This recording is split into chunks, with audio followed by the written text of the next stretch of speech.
In the headlines, court calls prosecutors to be serious with charges against Barker-Vormawor after they failed to appear in court. Minority in Parliament retreats call for government to reopen Ghana's land borders.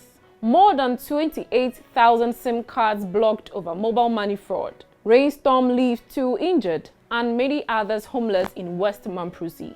And ECG Workers Union call for the immediate removal of Managing Director. Welcome to the news in brief on Graphic Online. The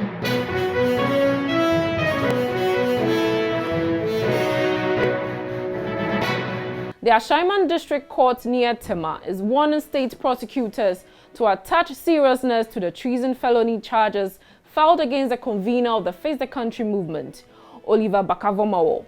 The court gave the warning on Tuesday morning when the prosecutors failed to appear in court. The absence of the prosecution saw the legal team of Barker-Vormawor praying the court to discharge him since the state is showing a lack of interest in the case. Dr. Justice Remsai, who is counsel for Barker-Vormawor, argued that the prosecution has still not formally charged his client with the offense and has also not submitted any bill of indictment. Meanwhile, Barker-Vormawor on Tuesday displayed a sheet with inscription, "Still Justice for Sal," while leaving the courtroom. The court remanded Barker-Vormawor into police custody for another 2 weeks to reappear on March 29. In Parliament, the minority has reiterated calls on the government to reopen the country's land borders to allow free flow of goods and services in line with ECOWAS protocols. The minority leader, Haruna Idrisu, who made a call at a press conference in Parliament, said the continued closure of the borders is imposing unbearable hardships on Ghanaians who want to travel back home. Over 30,000 SIM cards have been reported to the Fraud Control Dashboard since it was launched less than 2 years ago.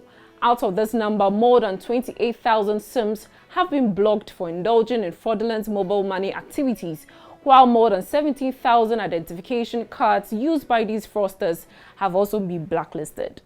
The chief executive of the Ghana Chamber of Telecommunications, Dr. Kenashigbe, disclosed this at a ceremony to mark this year's World Consumers' Rights Day in Kumasi.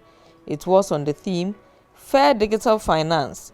Dr. Ashigbe explained that once a person's ID card has been blacklisted, the person will not be able to use the ID card to register for any service with any of the telecommunication service providers in the country.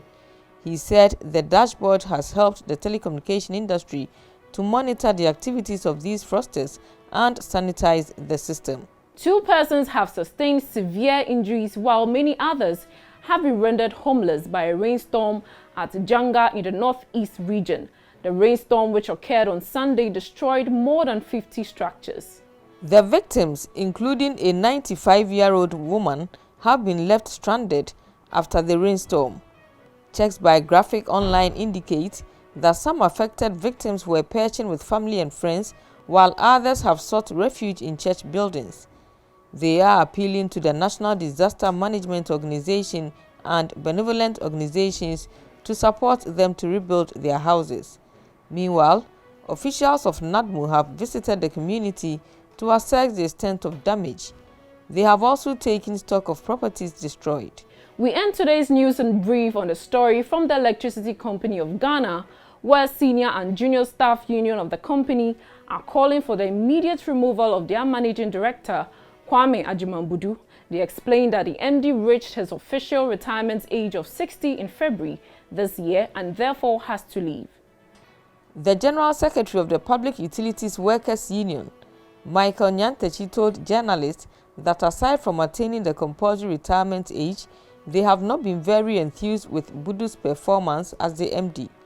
He listed a number of challenges including the acute shortage of meters, lack of electrical cables for key maintenance and service connections, as well as a shortage of electrical poles for new service and repair works as pertaining conditions under the MD.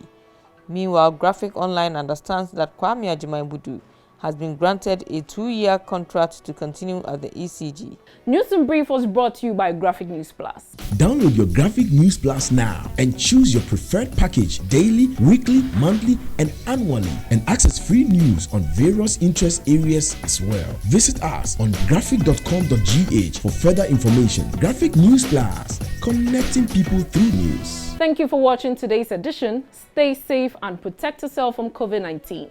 For more news, visit graphic.com.gh or log on to Facebook at Daily Graphic and on YouTube at GraphicGH.